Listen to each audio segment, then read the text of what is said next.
Hello and welcome all. आज की इस वीडियो में हम लोग इंग्लिश का first chapter a letter to God इस चैप्टर को समरी के थ्रू समझने वाले हैं। तो चलिए चलते हैं। सबसे पहले हम इस चैप्टर के लेखक यानी कि राइटर के बारे में जानते हैं, जिनका नेम है जीएल फ्यूएंटस। ये स्टोरी काफ़ी ज़्यादा इंटरेस्टिंग है और आपको इसे पढ़ने में बहुत मज़ा आएगा। इसके स्टोरी के अंदर मेन कैरेक्टर्स दो हैं। एक लेंचो लेंचो जो कि एक फार्मर होता है और जो बहुत ही काइंड और इनोसेंट मैन होता है, और दूसरा पोस्ट मास्टर जो कि पोस्ट ऑफिस का हेड होता है। अब स्टोरी की स्टार्टिंग से पहले हम समझते हैं लेंचो कहाँ पर रहता था और वो कौन था। लेंचो एक फार्मर था। वो एक पहाड़ी पर रहता था। उसकी कॉर्न की फील्ड थी। कॉर्न को हम हिंदी में कहते हैं भुट्टा। भुट्टे की उसकी फसल थी जो कि पूरी तरह से हार्वेस्ट होने के लिए तैयार हो चुकी थी। मतलब अब वो फसल कटने वाली थी, पूरी तरह से कंप्लीट हो चुकी थी। बस थोड़ी सी बारिश की ज़रूरत थी ताकि वो फसल और भी अच्छी हो जाए। लेंचो पूरी तरह से विश कर रहा था कि थोड़ी सी रेन हो जाए, और सही में बारिश आने लगती है। लेंचो बहुत ज़्यादा खुश हो जाता है कि उसकी विश पूरी हो गई। अब उसकी फसल बहुत अच्छी हो जाएगी, क्योंकि बस थोड़ी सी एक शावर की जितनी बारिश चाहिए थी उसकी फसल को।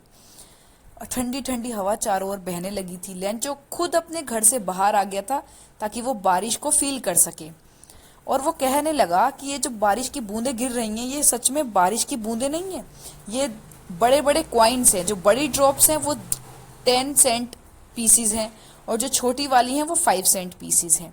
मतलब वो रेन ड्रॉप्स को पैसों से कंपेयर करता है, क्योंकि उन्हीं के थ्रू से बाद में जब अच्छी फसल हो जाएगी मनी मिलेगी।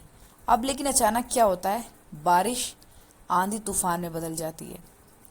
पूरी की पूरी तबाही चारों ओर मचने लगती है। लेंचो की पूरी फील्ड नष्ट हो जाती है, और इस हेलस्टोन की वजह से लेंचो बहुत ज़्यादा दुखी हो जाता है। वो खुद से कहता है कि जो प्लेगियो लोकस्ट उस कीड़े को बोलते हैं जो फसलों में कीड़ा लग जाता है ना, कि वो भी इससे ज़्यादा चीज़ छोड़ जाता है, मतलब कम नुकसान करता है। आंधी तूफान ने तो सब कुछ ही बर्बाद कर दिया, और उसको लगता है शायद इस साल वो भूखमरी से ही मर जाएंगे। और वो रात लेंचो और लेंचो के परिवार के लिए बहुत ही उदास भरी थी। लेंचो को कुछ समझ नहीं आ रहा था। वो सिर्फ सोच रहा था तो अपनी एक सिंगल होप मतलब उसे भगवान पे बहुत विश्वास था, और उसे भगवान पे बहुत ज़्यादा आस्था थी। और अब उसके दिमाग में सिर्फ एक ही चीज़ आ रही थी कि अब उसे भगवान से ही मदद लेनी है। अब फाइनली क्या करता है लेंचो, भगवान को ही लेटर लिख डालता है। तो संडे जो मतलब जो कमिंग संडे होता है उसमें लेंचो भगवान को एक लेटर लिखता है और उन्हें बताता है कि जैसा आपको पता ही होगा कि मेरी पूरी फील्ड तबाह हो गई, तो आप मुझे 100 पैसों, मतलब पैसों वहाँ की करेंसी है, सेंड कर दो, ताकि हम लोग इजीली रह सके जब तक नई फसल उगती है। और वो टू गॉड लिख के एनवेलप पे मेल बॉक्स में डाल के चला जाता है। अब क्या होता है, जब पोस्ट मास्टर उसे निकालता है तो उसको बहुत हंसी आती है। पोस्टमैन जो निकालता है और वो पोस्ट मास्टर के पास लेके जाता है कि इस आदमी ने तो टू गॉड लिख रखा है, एड्रेस भी तो देखो भगवान को भेज रहा है ये पत्र।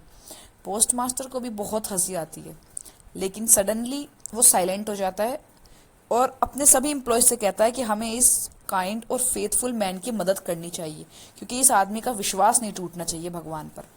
इसे इतना विश्वास है भगवान पर कि इसने लेटर ही लिख दिया, उनसे मदद मांगी है, तो इस तरह के आदमी की हमें मदद करनी चाहिए। और वो लोग पैसे इकट्ठा करके 70 पैसोस कलेक्ट कर पाते हैं, लेकिन लेंचो ने तो 100 मांगे थे। वो लोग 70 पैसोस कलेक्ट करके एनवेलप में डाल के और मेल बॉक्स में रख देते हैं। अगले संडे लेंचो को थोड़ा जल्दी आ जाता है कि भाई हाँ, भगवान ने पैसे भेजे होंगे, मैं उनसे अपनी मदद करूंगा। लेकिन वो उसे गुस्सा आ जाता है जब उसने पैसों को काउंट करा, क्योंकि उसने 100 पैसों मांगे थे, अब यहाँ पर सिर्फ 70 पैसोस ही उसे मिले। तो वो फिर से डिसाइड करता है कि अब मैं एक और लेटर लिखता हूँ, और वो एक और लेटर लिखता है भगवान को। अब यहाँ पर आयरनी आती है स्टोरी के अंदर।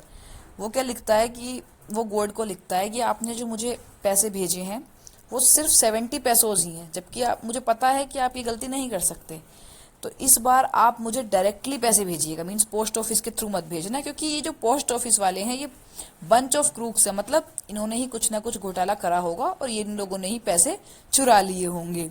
जबकि वो इस बात से अनजान था कि रियलिटी में पैसे उन बेचारे पोस्ट ऑफिस वालों ने ही भेजे थे। And here the story ends.